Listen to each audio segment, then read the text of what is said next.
আসসালামু আলাইকুম। আমি ডক্টর নাজমুল। আজকে আপনাদের সাথে একটা গুরুত্বপূর্ণ বিষয় নিয়ে আলোচনা করব। সেটা হচ্ছে পক্স রোগ বা গরুর বসন্ত রোগ হলে আল্টিমেটলি আপনারা কিভাবে সামলাবেন সেই বিষয়টা সম্পর্কে। গরুর এই যে বসন্ত রোগ যেটা, এটা কিন্তু একটা ভাইরাস ঘটিত রোগ। কাউপক্স নামক একটা ভাইরাস দিয়ে।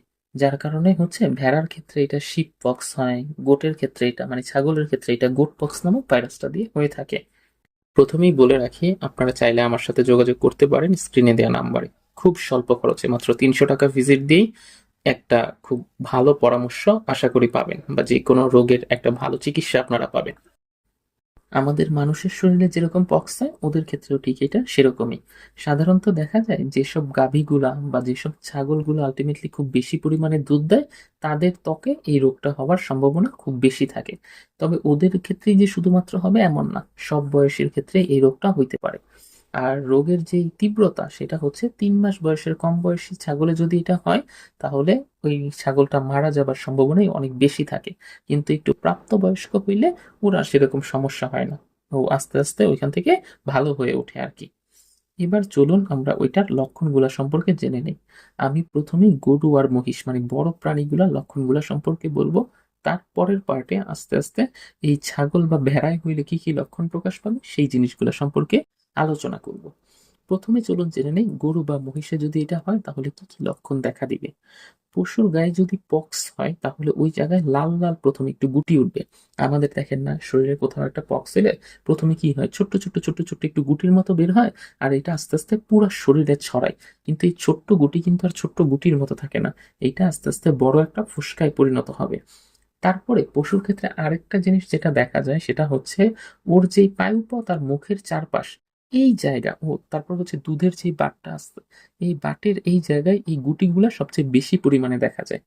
আর যদি বাচ্চা পশুতে মানে বাচ্চা গরু বা মহিষে হয়, তাহলে এটা বেশ মারাত্মক আকার দেখা দেয়। এবং এইটা সহ্য করতে পারে না আসলে বাচ্চা একটা।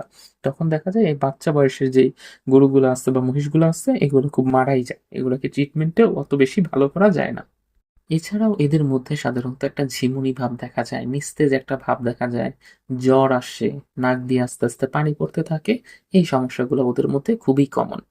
এবার চলুন আমরা জেনে নেই ভেড়া আর ছাগলের ক্ষেত্রে। এই যে বললাম না, দ্বিতীয় পার্টে ভেড়া আর ছাগলের এই জিনিসটা সম্পর্কে আলোচনা করব। ভেড়ার ক্ষেত্রে এটা দেখা যায় কি, প্রধানত শুধু ভেড়া না, ছাগলের ক্ষেত্রেও সেম দেখতে পারবেন যে যেই জায়গাগুলোতে আলটিমেটলি লোম নাই, যেমন লেজের নিচে, তারপরে উলানের চারপাশে, এই জায়গাগুলোতে প্রথম আপনি বুঝতে পারবেন। কারণ ওদের যেই জায়গাগুলোতে লোম আছে ওই জায়গাগুলোটা তো আর সহজে চোখে পড়ে না। তো আপনি দেখবেন লেজের ওই অংশ হঠাৎ করে লাল লাল র্যাশের মতো হইছে, উলানের ওই জায়গায় হঠাৎ করে লাল লাল র্যাশের মতো হইছে। এবং এইটা যখন আপনি দেখছেন, তারপরে একটু ওর গায়ের বিভিন্ন জায়গায় সরাই দেখবেন লোমগুলো ওই জায়গাগুলো তো আলটিমেটলি এটা হয়ে গেছে। আর এছাড়া আর তেমন কোনো লক্ষণ এই ভেড়া বলেন বা ছাগল বলেন ছোট প্রাণীগুলোতে সেরকম প্রকাশ পায় না প্রথম অবস্থায়। তারপর আস্তে আস্তে যখন একটু সময় যায়, এই ছোট্ট এগুলো আর ছোট্টটার মতো থাকে না, এগুলো ফোস্কার মতো পড়ে যায়। আর যদি ওইটা কোনো গাভীন ছাগল থাকে তাইলে ও ওর বাচ্চাকে দুধ খাইতে দেয় না। কারণ দুধের বাটের ওই জায়গায় তো এই সমস্যাটা হয় বেশি বললাম। যার কারণে হচ্ছে খাওয়া দাওয়া একদম টোটালি বন্ধ করে দেয়। অনেক সময় দেখা যায় যে এই ছোট প্রাণীগুলা শ্বাসকষ্টেও আক্রান্ত হয়। যার কারণে ওদের একটা শ্বাসের সমস্যা ওইখান থেকে তৈরি হয়। এবং তখন এইটাকে আর ওরকম ভাবে চেক দেওয়া যায় না যদি শ্বাসকষ্ট তৈরি হয়। কিন্তু শ্বাসকষ্ট ছাড়া যদি ত্বকের উপরে একটু ওই লাল হয় বা একটু ফোস্কা পড়ে, তাহলে দেখা যায় যে ওদেরকে আসলে এখান থেকে বেশ অনেকাংশে বাঁচানো সম্ভব হয়। এবার তাহলে চলুন এটার চিকিৎসা পদ্ধতি সম্পর্কে একটু জেনে নিই। এটা যেহেতু একটা ভাইরাস ঘটিত রোগ, স্পেসিফিক ভাবে বললামই তো কোনো ট্রিটমেন্ট নাই। এটার জন্য আপনারা যে লক্ষণ প্রকাশ পায় সেই সাইন সিম্পটম দেখে আল্টিমেটলি ট্রিটমেন্ট করতে পারেন। তো প্রথম অংশে আমরা এখানে একটা অ্যান্টিবায়োটিকের ব্যবহার করতে পারি। সেটা হচ্ছে পেনিসিলিন বা স্ট্রেপ্টোমাইসিন গ্রুপের যে ড্রাগটা আছে, এই ড্রাগগুলো সাধারণত আমরা এখানে দিব। তারপরে হচ্ছে ওদের শরীরে এই সময় একটু জ্বরের মতো তৈরি হয়, যার কারণে আপনারা এখানে একটা ব্যথানাশক ওষুধ ব্যবহার করতে পারেন। টলফেনামিক অ্যাসিড গ্রুপের যে কোনো একটা, টপনিল বলেন, ফেভিনিল বলেন, তারপরে টলফাভেট বলেন, তারপরে টেমিকভেট বলেন, যে কোনো একটা চাইলেই ব্যবহার করতে পারেন। আর যেহেতু চুলকানি থাকবে, পক্স বুঝতেই পারতেছেন, ওই চুলকানির জন্য আলটিমেটলি অ্যান্টিহিস্টামিনিক যে কোনো একটা ব্যবহার করে দিলেই হবে। আর চেষ্টা করবেন কি এই সময় ওদেরকে ওইভাবে একদম পানি দিয়ে গোসল না করায় দেয়া। সাধারণত হচ্ছে ওদের গায়ে পভিসের যেই মলমটা আছে বা ওই পভিসের যেই সাসপেনশনটা পাওয়া যায়, এইটা ওদের গায়ে একদম পুরাটা চামড়ার উপর খুব সুন্দর মতো লেপে একদম দিয়ে দিবেন। মানে ওই বলা যায় যে ওয়ান কাইন্ড অফ পবিসেপ দিয়ে গোসল করাই দিবেন। তাহলেও দেখা যায় অনেকাংশে এই রোগ থেকে আলটিমেটলি ভালো থাকা যায়। আর আমাদের দেশে কিন্তু এই গোট পক্স যেটা আছে এটাকে কিন্তু ভ্যাকসিন আকারে দেয়া হয়। তো আপনি চাইলে আপনার ওই গরুকে আলটিমেটলি এটা দিতে পারেন। 12 মাস বয়সী গরুকে আলটিমেটলি 1 মিলিলিটার মাংসপেশিতে এটা ওই ইনজেকশনটা দিতে হয়।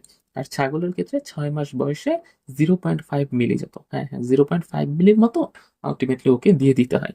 আর সাধারণত হচ্ছে যে হঠাৎ করে যখন এই রোগের প্রাদুর্ভাব হয় এলাকা একদম পুরাটার ভিতরে এটা ছড়ায় যায়, তখন সাধারণত অনেকগুলো পশুই মারা যায়। এবং মারা যাওয়ার পরে ওই পশুগুলাকে অবশ্যই মাটির নিচে খুব ভালো একটা গর্ত করে পুঁতে দিবেন, যাতে করে ওইটার থেকে আর অন্য কোনোভাবে ছড়াইতে না পারে।